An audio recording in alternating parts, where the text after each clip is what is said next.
Hello, this is Danny Ryan, and welcome to the Two Balt Brothers and a Microphone podcast. I'm here with Tommy Ryan. How you doing, Tommy? I'm doing great, Danny. Looking forward to today. Oh, Talking about internets awesome. in a box. Yes. And interview number 2. Today we have Sam Marshall from Clearbox from over in the UK. How are you doing, Sam? Hi there. I'm very well, thank you, and looking forward to it too. Awesome. Today we've got a great conversation that a lot of people are talking about, and I know it's come up for us quite a bit. And I wanted to talk about with Sam. He's got a company that really focuses in on the decision process around what you should be using for your digital workplace. And Sam, you're gonna correct me if I say anything wrong here, right? Oh, for sure, yeah. Good. So Sam has a lot of options as far as workshops that he runs, and also at the end of the podcast we'll go through a report that he has available for people who are interested in the products that are out there. So I've given a sort of a high level there for you, Sam, but just tell me a little bit more about what your company does. Yeah, thank you, Danny. So we're based in the UK, and this year's our 10-year anniversary, and we focus on digital workplace strategy, things like intranet adoption, intranet governance, getting the right team in place. Basically, we do everything about intranets apart from the actual technology. So we don't sell any products, we don't build things on top of SharePoint. We're really focused on the needs of the business user. And the analogy I often make is that it's a bit like once a company's installed a load of gym equipment, you then need to say, well, okay, what's the training program for our team? What is it we're going to do with this equipment to achieve our goals? And that's quite a nuanced thing to help people think through, because if you carry on with the analogy, you know, if you've got a bunch of marathon runners, they're going to use the gym equipment in a certain way and do certain routines. But if you've got a bunch of Olympic powerlifters, then they will probably use completely different equipment and follow an entirely different program. And we come across this a lot with Office 365 because you get so much stuff just with that license. And the trick that we're trying to help companies think through is, what do we need out of this goodie bag that will work for us, and what can we safely ignore? Myself, yeah, go on. Yeah. What's your back? I was just going to ask you probably what you were just going to say. Tell me more about your background. You're going to cue me up perfectly, and I interrupted you by segueing into it myself. I'll give you the funny answer. I studied baboon behavior as a psychology graduate, and then I specialized in artificial intelligence, building Lego robots. And you know, if that isn't the perfect background for intranets, I don't know what is. But it turns out neither baboons or Lego robots pays as well as getting involved in things like SharePoint. So a man's got to eat, you know. In between that, the serious answer is that I did a lot around knowledge management and working with internal communicators, and that's what got me into intranets and things like SharePoint, because I think the technology to me isn't that interesting, but the things that people do with it and how it affects the digital workplace, that's fascinating. And Sam, have you honed in on SharePoint and Office 365 as that platform, or are there other platforms outside of that? I know you advise people on intranets in the box that interact with SharePoint, but are there other platforms that you get involved with? Yeah, so we've always made a point of saying we are technology neutral because we don't see that as the biggest challenge. And we have worked with clients who are using open source systems like Drupal, and also some of the ready-made non-SharePoint platforms like Interact, which is a big player in the UK, and I think also getting more visibility in the US. But in practice, probably 80% of our clients have already made the decision that the answer is Office 365, and they come to us saying, now Sam, can you tell us what the question should have been so that we can justify the answer of Office 365? So we run with that. We have no problem with the technology choices that they make. Okay. Awesome. And what just sort of getting into our conversation here, which is, and it has to do with really the build versus buy decision, what's been happening over the last couple of years with regards to, in particular with SharePoint Online, but also some of the other products that have been coming around. How did you get into this whole idea of doing this, you know, the SharePoint in a Box report? Give me a little bit more background. Was it just a lot of people were asking you for what the options were out there? Tell me a little bit more about that. Yeah, in part. So maybe we should just explain a little bit what this Intranet in a Box is and what the report is that we've done. So the Intranet in a Box products are things that you install on top of SharePoint or alongside SharePoint or within your Office 365 environment. And they kind of take the bare bones of SharePoint and give you a lot more of what you would normally expect to see in an intranet. So for example, that hero image, the news publishing, maybe a much nicer look and feel. And so recently, something that worked well on mobile that wasn't available from something like SharePoint 2013. And we saw a big growth in companies who had maybe been doing this for years as an agency, taking a whole bunch of requirements and like responding to an RFQ and then building it again and again for different clients. And I suppose each one of these companies said, do you know what? Why are we building yet another carousel web part from scratch when 90% of the requests ask for the same thing? Why don't we turn that into some kind of product so that people can buy it and take an accelerated approach to getting the intranet that they want? And as Clearbox, we noticed this was happening and thought, well, we're in a pretty good position to be the neutral guide for people on this because we're never going to sell any of these products. But we do have a really good understanding of what it is that companies are looking for. And we've worked with everything from small charities of a couple of hundred employees all the way up to the Unilevers and Rio Tintos of this world that have 50 or even 100,000 employees. So we see the range of requirements. So a couple of years ago, we're talking end of 2015, we took a look at the markets and said, let's do a free download where we look at 6 of these products and we'll do like a buyer's guide. We'll do a star rating of their strengths and weaknesses, and that'll at least let people who are interested in sourcing one of these understand what's available.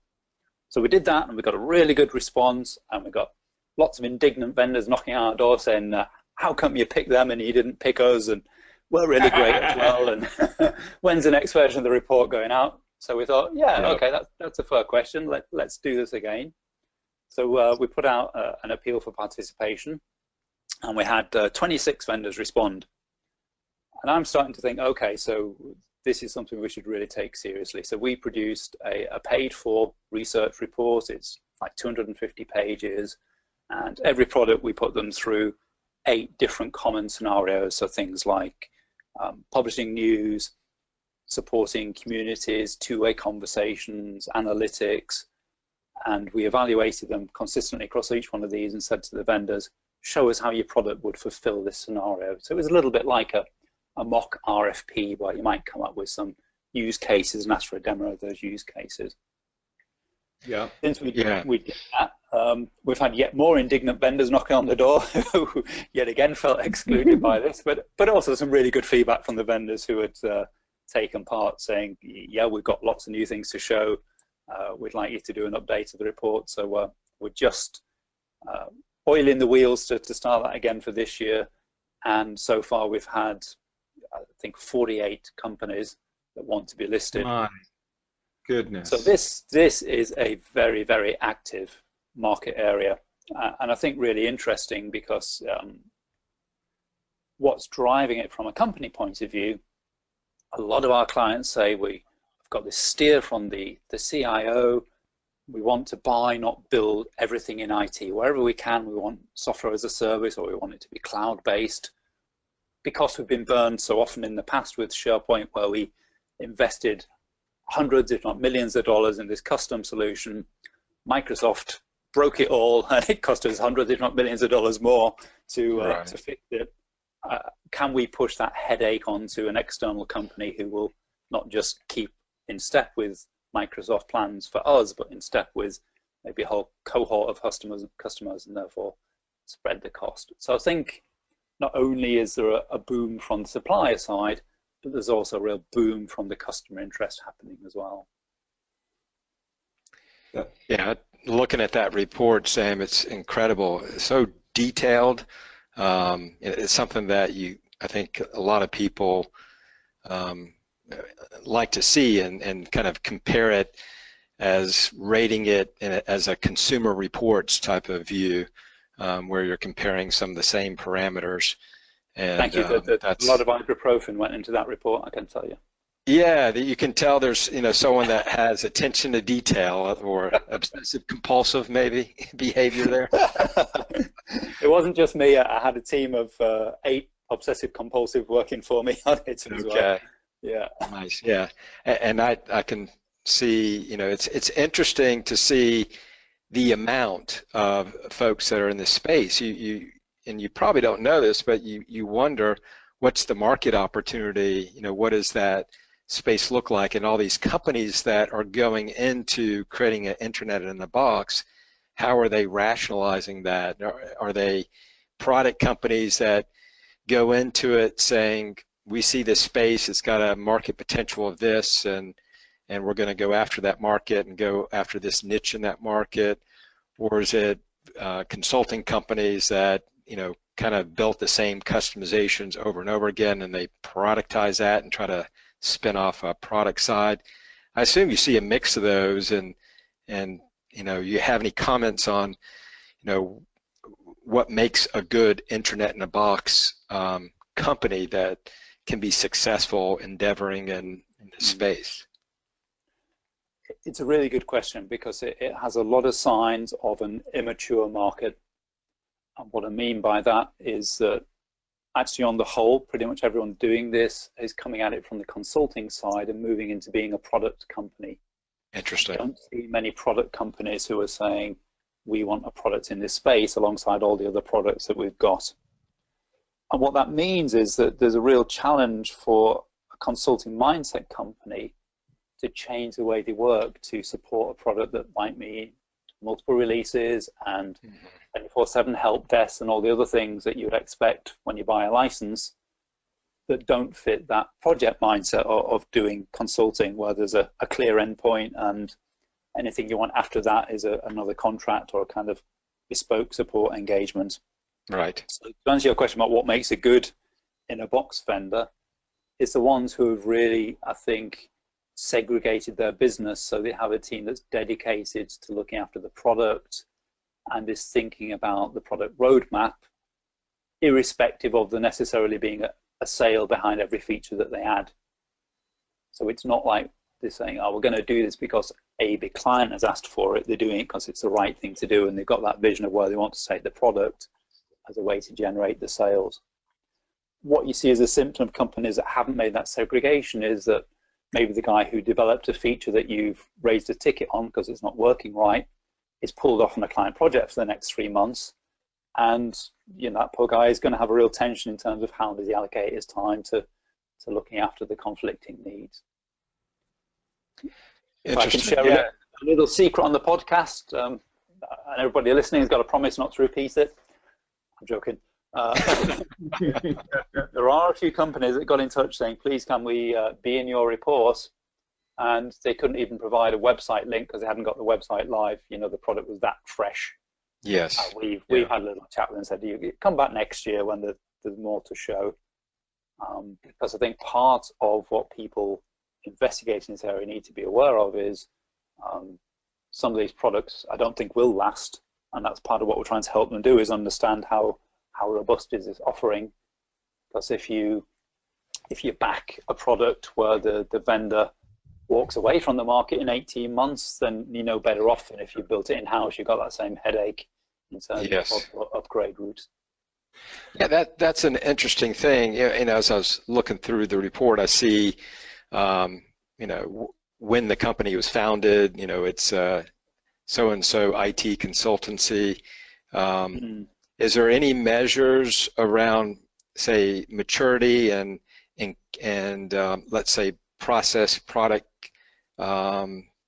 capabilities that can give a client a certain sense of assurance that they're going to be around 2 years from now versus they're just, you know, kind of dipping their toe in the water? How do companies sort that out, and do you help them with that? We do, and there's a couple of checkpoints within that. So one is, how committed is this company to the product route? Mm-hmm. And the other one is how stable is the company itself? So, you know, the company might live on, but they might say, yeah, we're walking away from looking at this product anymore, and you're still high and dry.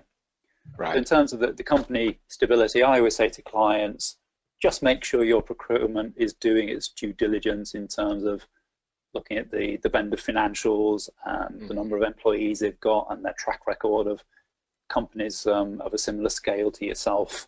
You know, the usual revenue credit check type stuff you'd do.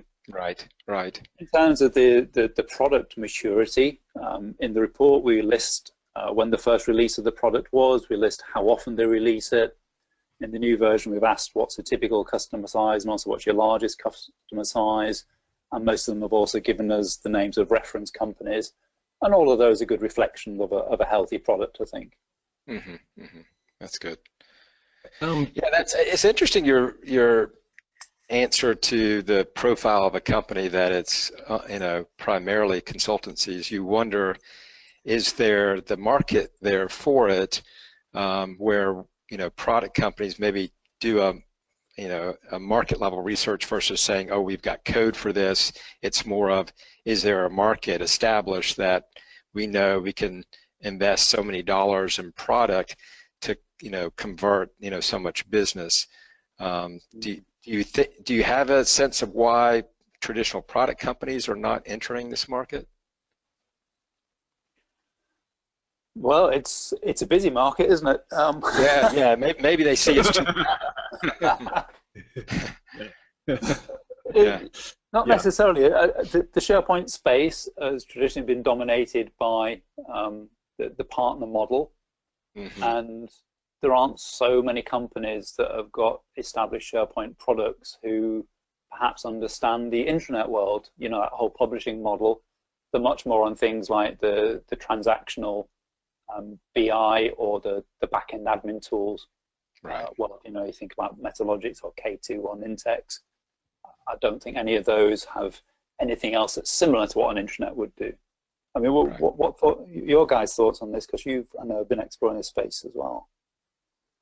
Yeah, so I can maybe Sam a little bit about Tommy and I are very interested to learn sort of about, and this is probably because we've been in business for quite a while and have tried launching a couple of products of our own. We're not planning on launching any intranets in a box or anything along those lines, but you know, I think one of the things that Tommy and I have recognized that it is truly a different type of business, and in order to be successful, we're at the point where we say we've got to roll. It's got to be a separate company doing a product. It can't be us, and so we've recognized that, and so we've been very cautious about, you know, about entering into any sort of product type of business. In fact, I've got up on our website, you know, we did some integration products with Salesforce, and we've recently retired those because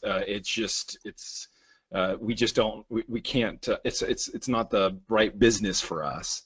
Yeah. What I'm interested, if I can, I'm interested right now because of traditionally the number one, the SIs. How would they handle? Because typically with these different you know, Intranet-in-a-Box products, they're selling both the product and the services along with it. What are, you know, because we're an SI that doesn't have this, are they, what are they typically just building? Are you seeing them build on top of SharePoint or are they, and we've partnered with, there's been some companies that we've worked with that in particular where they're moving from Jive, which is a social platform, to Office 365. We have some expertise where we've been pulled in to do the migration, where we've got some expertise in some of these products. But how are SIs? What do they do? Are they deciding? You know, I'm just going to build on, or how are they handling this whole situation? I see a big growth in the more established in-a-box products setting up partner and reseller networks. So I'm Okay. guessing the SIs are aligning themselves to specialize in maybe one or two in-a-box products and saying, yeah, we can meet 80% of a client's requirements by adopting this product, and then we'll fulfill the other 20% as bespoke. But it allows them to deliver a solution way quicker than they could have done before. So some of the in-a-box vendors, in particular, Powell 365 and Camina, are really geared up to deliver through SIs rather than you would go directly to them for the solution. Gotcha. And again, I see that as an encouraging sign of maturity, that the product is something that they can build out a partner network through. The less mature ones, you could argue it's not really a product because it's actually a set of code libraries, and you always need the in-house consultancy expertise to turn it into a delivered intranet solution. Yep. Tommy, were you going to say something? I think I cut you off a little earlier. I'm sorry. No. I want to say Sam was asking, what do we see as that marketplace, and why are there intranet-in-a-box solutions out there? And we started in the SharePoint space back in 2006, 2007, and it's when Microsoft really touted SharePoint as a platform, a customizable platform, and gave a lot of knobs to turn as developers. And as SharePoint is maturing, and as Microsoft is going to the cloud, you can see SharePoint becoming more commoditized and going into the cloud, being in a multi-tenant environment. It's really not suited well for some of the customizations you would do in the past. So you have organizations that want those better look and feels, and they can't work within the constraints of what Office 365 puts in place. So they want to extend that capability and have more control. And that's working with these companies that are providing more of the functionality that either might not ever get there in Office 365, or maybe doesn't get there soon enough, where they'd rather get there sooner by buying it than building it, knowing that things might change underneath them with Office 365. And I think also it's been the space around Microsoft where Microsoft kind of put out SharePoint and said, it's here, it's got some core capabilities, do with it what you want, and think about the possibilities of what you can do with the intranet. And that can be paralyzing to a lot of organizations, and buying something out of the box like what we experience with people buying Jive is it's a polished product versus a platform play. And a lot of organizations kind of like that and went in that direction. And so I think these intranet-in-the-box companies are seeing, people want the reliability of having SharePoint storing the data, being that back end, and then have the nice shiny up front with something that Microsoft is not necessarily known for, but getting better at. You're seeing things that are coming out that make you excited about. Microsoft is becoming, quote, more modern in their UIs, but with a company that size, they're always going to be probably a step or a step and a half behind what these smaller companies are able to do with web technologies. Yeah, that's just my kind of high-level view of why is this space being created, and it's not totally surprising that it's coming primarily from SIs doing this, but it is, I think, a sign of, like you said, Sam, maturity of the market, where it is coming from shared code libraries that are coming from projects from SIs versus you have a product company that's saying there's an addressable market, there's a gap here, we want to address it, and we feel confident that people are going to spend the money here. But we're surprised. It might be because we're doing a lot of Jive to SharePoint migrations, but we're surprised in the number of companies that are choosing the Internet-in-the-Box option, because it will put your data inside other CMS systems. I mean, we've seen with some of these systems, they're not just storing everything in SharePoint. They have to have their own CMS to kind of give the kind of capabilities that they add on top of SharePoint. And maybe they just store the files in SharePoint, but the blogs are sitting in their own, CMS system outside of SharePoint. I mean, I absolutely agree with your analysis, Tommy, but that point about where your data sits, there's only 3 or 4 where it resides in a separate CMS. So we're working with a client at the moment where it's an absolute prerequisite that the data stays entirely within the Office 365 tenant. Right. And there's about 20 options where that's definitely the case. Some of them it's really just web parts and styling that they're adding. They're not taking the data outside of your own client at all. Yeah, that's what I would want as a customer, but also some of the sexier ones are not necessarily, using SharePoint as a store because it complicates things. A blog in SharePoint, that data structure is totally different than what you would want to do from scratch to create a blog interface. Yeah, it's understandable because often the brief from the client is, can you make SharePoint look not like SharePoint? So right. I think what they do is get another CMS and patch it in there. But it's but when you do that, the big trade-off is that it becomes an uncomfortable hop back into anything Office 365. So if you look at something like Flow and say, oh, that's great, can we use Flow as part of what we're doing with this separate CMS? The answer is always going to be no, because the CMS won't have that level of integration. So I would be remiss if we didn't talk about kind of sort of the hot topic and the elephant in the room, which is communication sites. And Sam, I was fortunate enough to listen in on a webinar, and I think this is an interesting thing because as a feature, sort of as maybe a feature set, this was one of the things that SharePoint in a Box companies were addressing, which was the modern experience, working well on mobile devices. And we've seen this year Microsoft release this. What does that mean to folks? How does that, what's your general take on what's happening right now with, in particular, with communication sites?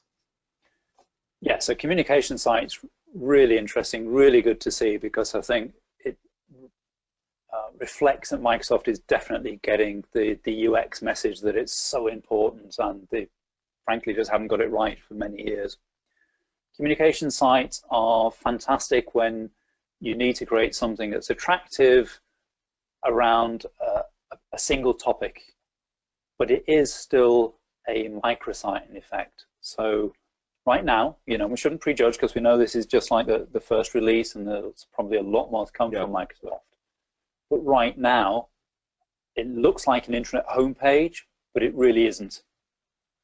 And what I mean by that is that it has the hero images, but they're just images with links behind them. It's not actually you click on it and you're taken into a news article unless you manually tie that hero image into a news article.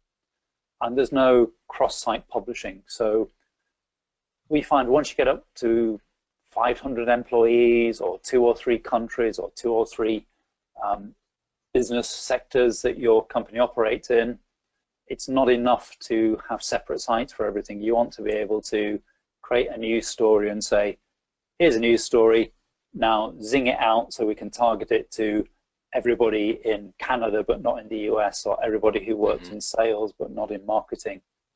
And for that, you still need that idea of a news center, a repository of news, and some kind of metadata and personalization, which then does a search crawl and pulls them back to show people.